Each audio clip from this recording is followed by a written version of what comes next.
পেঁয়াজের চাহিদা কমে গিয়েছে, আমদানি প্রচুর, বাজার হঠাৎ থমথমে অবস্থা রয়েছে। এবং এই বিষয়ে কৃষক কি বলছেন, কৃষকের পেঁয়াজ নিয়ে কৃষক কি জানাচ্ছেন এবং কৃষক কি ন্যায্য দাম পাচ্ছেন এই পেঁয়াজ দিয়ে, সেটা জানবো। এদিকে কৃষক আমাদের সাথে যুক্ত হয়েছেন। আসসালামু আলাইকুম। ওয়ালাইকুম সালাম। কেমন আছেন? আল্লাহ রাখিছে ভালো। আচ্ছা, আপনাদের কোন জেলা? আমরা আজ কুষ্টিয়া জেলা। কুষ্টিয়া জেলা থেকে আসছেন। জি। কত বস্তা পেঁয়াজ নিয়ে আসছেন? আমি নিয়ে আসছিলাম 19 বস্তা। সার বিষ কীটনাশকের দাম কেমন দেখতে পাচ্ছেন? সার বিষের কৃষ্ণারের দাম কিন্তু হেভি আকার বেশি বেশি বেশি। আচ্ছা, 1 কেজি কিনতে হয় 120 টাকা, 30 টাকা, 40 টাকা পর্যন্ত। আচ্ছা আচ্ছা আচ্ছা আচ্ছা। এখন তো মনে হচ্ছে আপনাদের লস হচ্ছে। লস হচ্ছে আমাদের। আচ্ছা, যেহেতু বলতেছেন আপনাদের লস হচ্ছে কৃষকদের, এবং আমি যদি বলি আপনি কি কৃষক না? জি কৃষক। কত কত কত বস্তা পেঁয়াজ, কত বিঘা পেঁয়াজ লাগাইছেন? পেঁয়াজ বহুত দিন থেকে লাগাইছি। আচ্ছা, এই বছরে মানে 26 সালে যে পেঁয়াজগুলো আনতেছেন, আপনি কত বিঘা আবাদ করেছেন? আমি 2 বিঘা আবাদ করছি। 2 বিঘা আবাদ করেছেন। গতবার 5 বিঘি করছিলাম, 2 লাখ টাকা লস গেছি। আচ্ছা আচ্ছা। এবার 2 বিঘি করেছি, তাও লস হয়ে যাবে। তাহলে লস হয়ে যাবে, তাও লস হয়ে যাবে, মানে লস হয়ে যাবে। গেল বছর আপনি 5 বিঘা লাগাইছেন, লস হয়েছে 2 লাখ টাকা। 2 লাখ টাকা লস হয়েছে। আচ্ছা, আর এই বছরে কি এমনটাই দেখতে পাচ্ছেন? এমনই দেখতে পাইছি। এই প্রথম আনলাম, প্রথম আমি আনছি, প্রথমই তো এই দাম, তখন তো আর লস হওয়ার কথা, হওয়ারই কথা। এতদিন আনেন নাই? না না, মানে এই শুরু করেছেন আপনি এই মাত্র? আপনি প্রথম দিয়েছি, এখনো 2 চালান হবে আমার, লস হয়ে যাবে এই দামে বেচলে। আচ্ছা আচ্ছা আচ্ছা, তার মানে এখন খরচ বেশি, লেবার খরচ বেশি।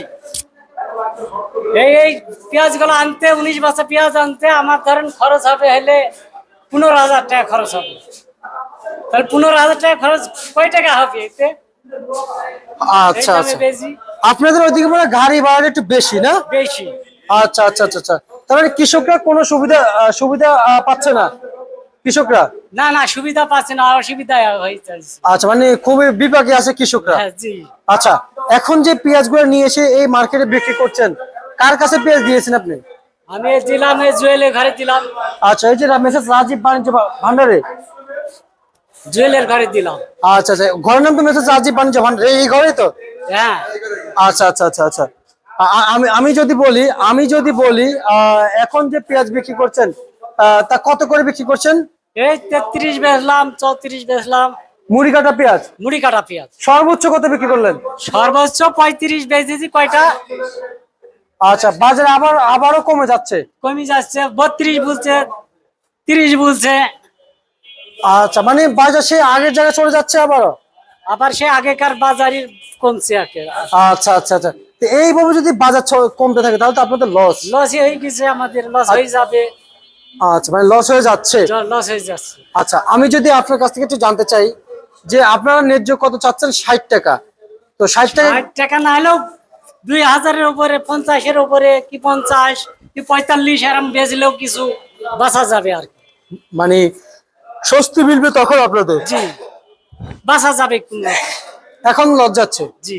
হাটে খবর নিয়েছেন? আপনাদের হাটে হাটের খবর ওই আপনার ওই একই বাজার, 32, 30 এরকম। আচ্ছা আচ্ছা, পেঁয়াজের কেজি? জি। হাটে তো মন বিক্রি হয়। এখন আর তো কি না। হাটে তো মন বিক্রি হয়। হ্যাঁ। হাটে তো কেজি বিক্রি হয় না। না না, সেই মন কত? 1400 ওই 1200, 1250, 1200, 1250। 1200, 1250। আমরা তো চাই আজকে 1400। ঢাকার বাজারও যায়, এখানে বাজার যায়, এখানকার বাজারও যায়, একই বাজার। আমরা জানতে পারছি আজকে 1400 গিয়েছে হাটে। 1400 যায় না, যায় 1250, 1300। আচ্ছা আচ্ছা, মাথা। বুঝতে পারছি। তার মানে কৃষক এখন পেঁয়াজ নিয়ে ভোগান্তিতে আছে। জি। ঠিক আছে, আপনাকে ধন্যবাদ। এই ছিল আজকে সর্বশেষ বাজার তালিকা।